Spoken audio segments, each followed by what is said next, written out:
So our paper is titled, "What is an analog of the Turing test for human computer systems?" And this is work that I did in collaboration with Andres, Jaeyoon, Haoran, Abdullah, and Tom. And so first, I'll just give a brief overview of the motivation behind this project and the different components of it. So our motivation is that people increasingly look to computers, particularly artificial intelligence, over the last 10 years to augment human intelligence in business and government, in so many aspects of just daily life. But we still lack a widely recognized and a universally accepted method to measure the improvements in how well people and computers work together and how they perform tasks with AI assistants or with computer assistants relative to how well a human can perform a task alone, or an AI tool or some computer-based system can perform the task alone. And the reason such a measure could be useful is then we could actually quantify the performance improvement that this type of computer tool lended to a certain task. So that's exactly what we do in this study. We present such a measure. So we present a measure of performance for human computer systems. And then we use this measure in 3 separate studies. So in our first study, we analyze other studies, so other studies of published in 2021 of human-computer combinations, and we evaluate the performance of the human-computer system according to this measure that we propose. And then in studies 2 and 3, we conduct our own novel experiment where we evaluate how well people are combined with an AI program, namely GPT-3, so one of these massive online generative models, can develop software. And then at the end of this presentation, I'll conclude with just a brief discussion of some further applications and implications of the test that we propose and our individual experiments that we conducted. Okay, so to start off, our test. So for our approach, we formulated our test with 2 simple ideas in mind. So first, instead of viewing humans and computers as competitors in performing tasks, we view them as collaborators. So there's been a lot of literature showing essentially how well a human can perform a task and how well a computer can perform a task, and trying to almost see these 2 as opposed to each other. And we want to do quite the opposite. We want to see these 2 as collaborators and teammates, and we embed this idea in our test. And then second, instead of viewing human performance as an upper bound, we want to maximize the ratio of improvement between the human and computer system relative to some benchmarks. So that benchmark can be the performance of the computer alone, the performance of a human alone, or some other metric that's relevant in current practice. And again, this is useful because sometimes, especially as of late, there have been a lot of studies saying that that a computer or some type of algorithm achieves really great performance, and they benchmark great as what a human can perform. So it achieves better than human level performance on, for example, a game of Go or something like that. But again, we want to see the 2 as collaborators, and we really want to maximize the synergy between the 2. And again, we embed this idea in our test. So formally, we define a measure called rho, which constitutes a measure of effect size called the ratio of means. And we define rho as the ratio of the human computer performance. So this is the human computer performance relative to the maximum of the human performance or the computer performance alone. So in an instance in which the human performs better than the computer, this would be the ratio of the human computer performance relative to the human performance alone. And when rho is greater than 1, then that means this numerator is greater than the denominator. So the combination of humans and computers actually performs better than either alone. And when this occurs, we say that there is synergy between the 2. And when rho is much greater than 1, so the human computer performance is significantly greater than the performance of the human or computer alone, then we would say that there is substantial synergy between the two.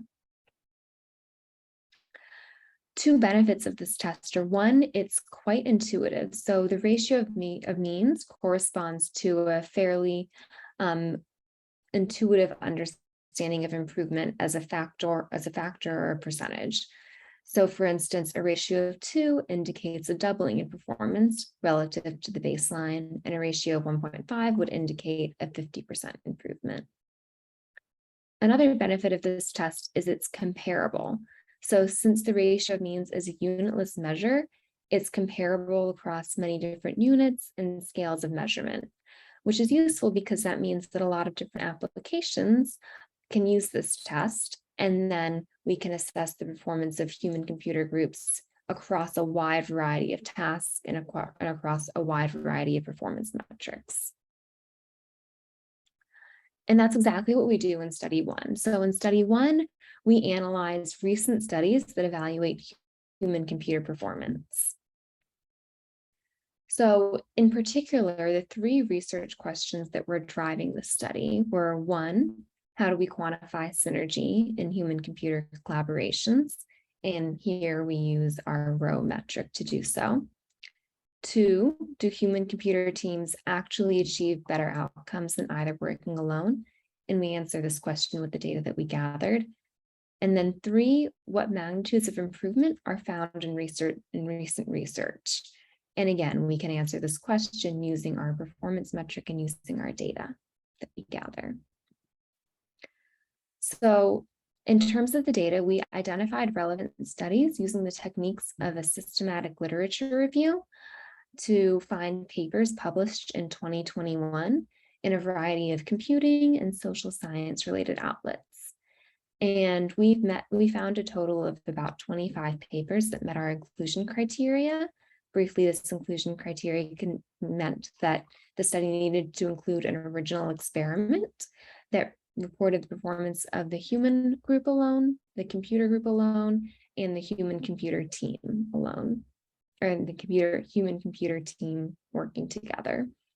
And since many of these papers published multiple experiments, our sample of data contained 79 unique experimental results. So for each of these studies, we computed the row ratio given the data that was presented in the work. And you can see the distribution of the ratios on this graph. And this is one of our key results, actually. And here we see that the distribution of ratios from the experimental results in our review range widely. So on the lower end, you see ratios of around 0.4. And then on the upper end, you see ratios around 1.4. But one of the key findings that we encountered was that the average and median performance ratios are just about 1, which means that for most of the studies, there actually wasn't a substantial improvement when you combined human and computers together. The human computer team had approximately the same performance as whichever was better. And we found this somewhat surprising because intuitively we had heard a lot about how humans and computers can achieve much greater results than either working alone in a wide variety of domains. But in the studies in our sample, that was actually not what we observed.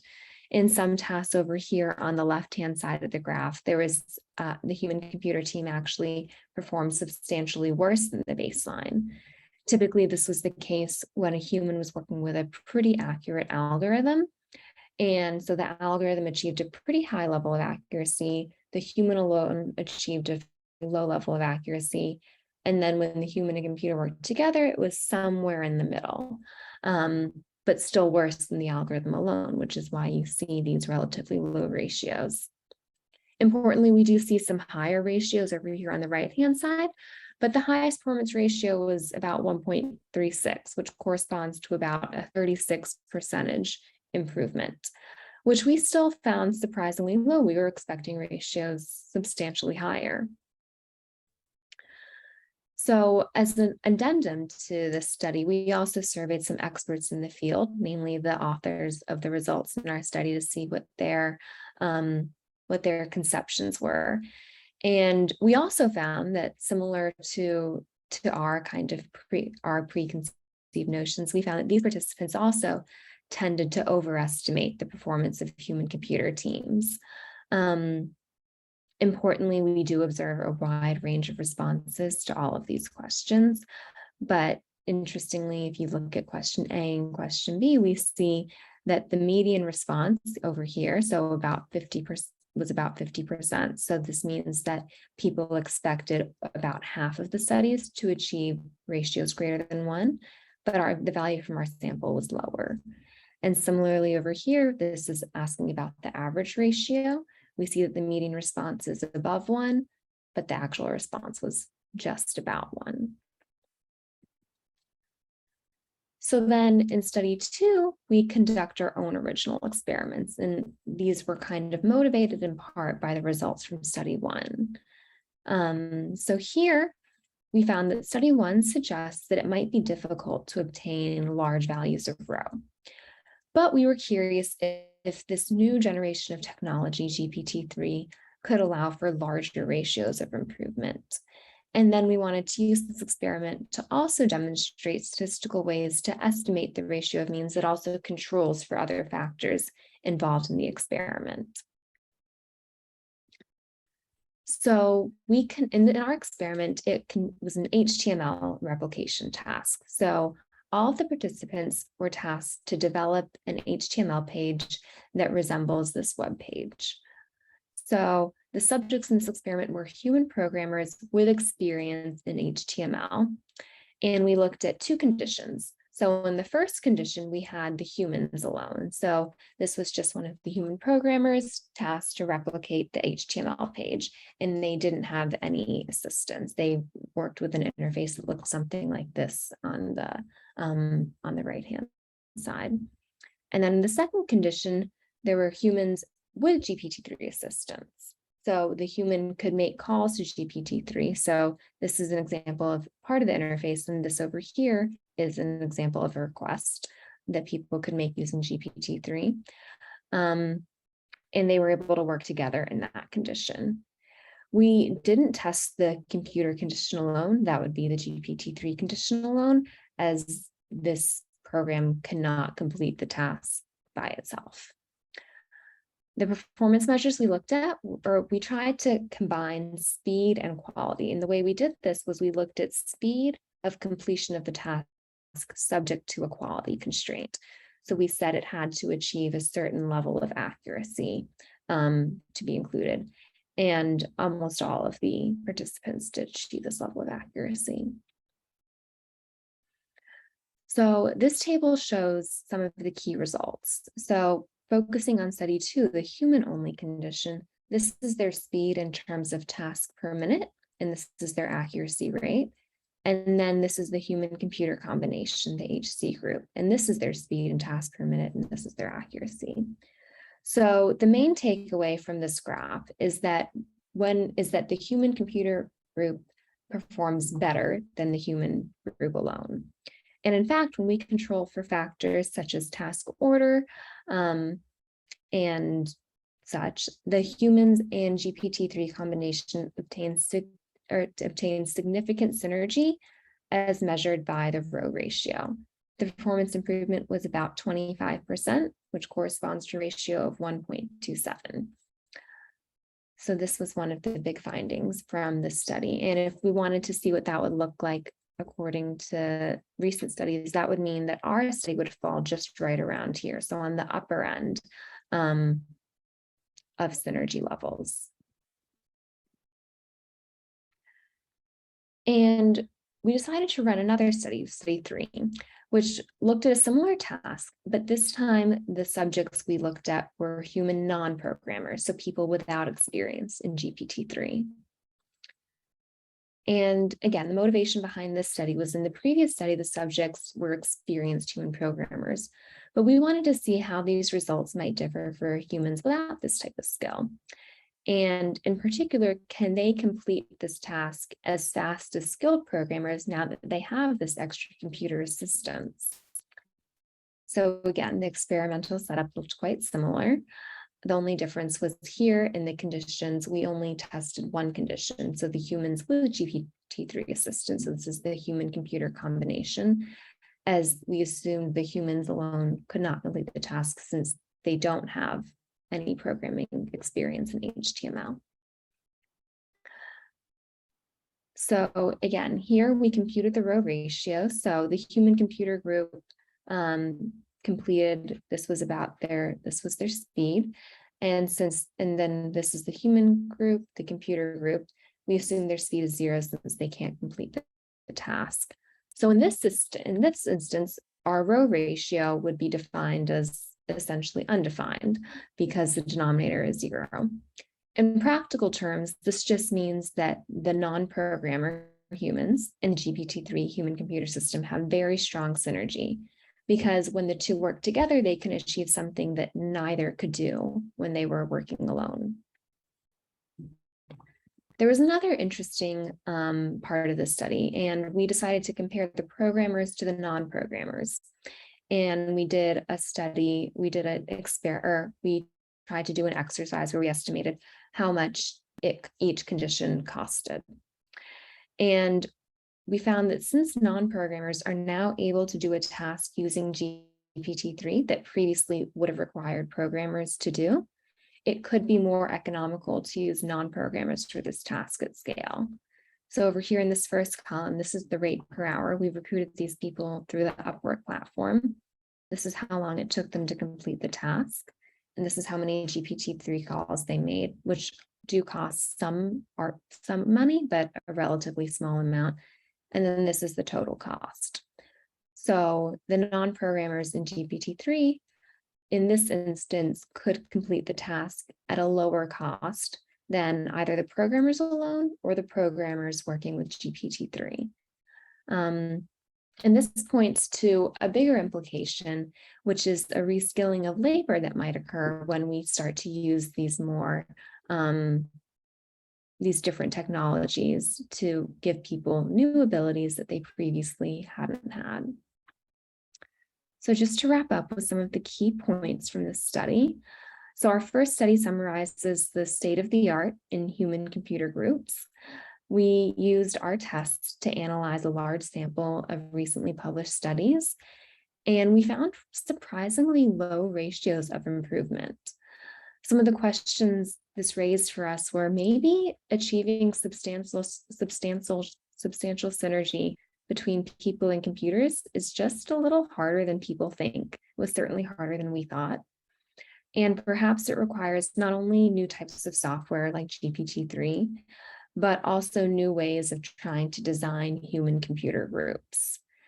And perhaps it needs a little bit more of a systematic and focused attention from researchers than it's so far received. There's been a lot of research focusing on the development of AI systems specifically, but perhaps more could be used to look at how AI systems work with humans. And we hope that the approach that we proposed in this paper and in this presentation, this row metric, can facilitate that focus. The second studies 2 and 3, were experimenting with GPT-3. And here we found that when we use the system to help programmers generate the software, we do see some substantial synergy, but it's still relatively low. It corresponds to an improvement of about 30%. In study 3, we found another important result was that human non-programmers with GPT-3, so with this computer assistance, were able to do the same task as programmers. So it unlocked this new skill for them. And we found that these non-programmers were able to create the websites about as fast and at significantly less cost than the programmers. And this could be desirable for managers or organizations as they try and reduce their costs.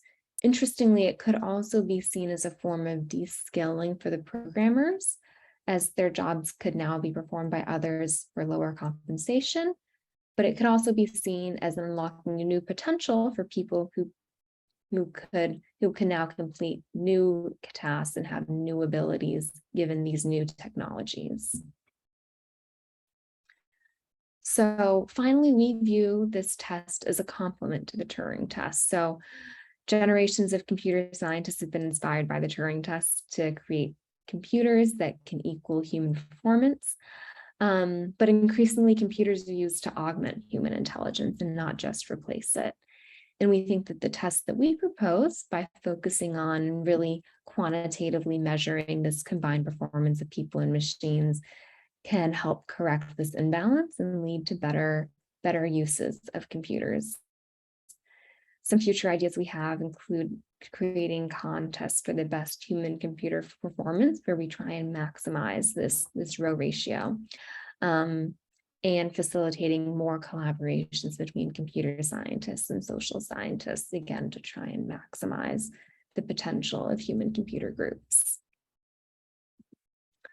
So with that, we'd just like to acknowledge some of the people who supported our work, mainly the Toyota Research Institute and the MIT Quest for Intelligence, as well as two other people who are not authors, but also gave some incredible assistance. So that's Dean Eccles, who provided some valuable statistical advice, and Raza Abbas, who's an undergrad at MIT, who was very helpful in developing the software.